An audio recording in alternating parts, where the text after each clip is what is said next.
सबैजनालाई नमस्ते। मैले 2-3 दिन अगाडि चाहिँ एउटा भिडियो हालेको थिएँ यो घामको बारेमा।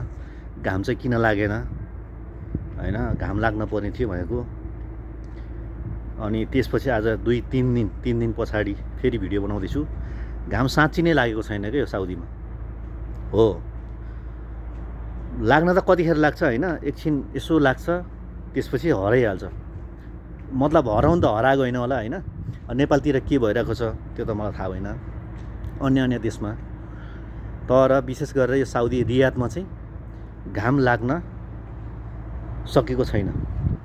हुन त कतिखेर लाग्छ, कतिखेर लाग्दैन।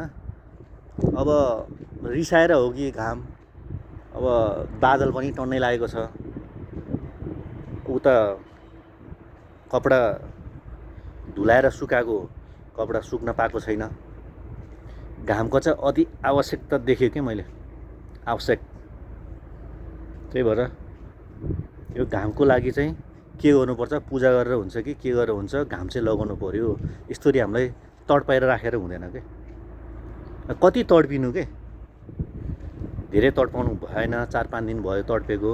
अब चाहिँ घाम एकदम राम्रोसँग लाग्न पर्यो है त।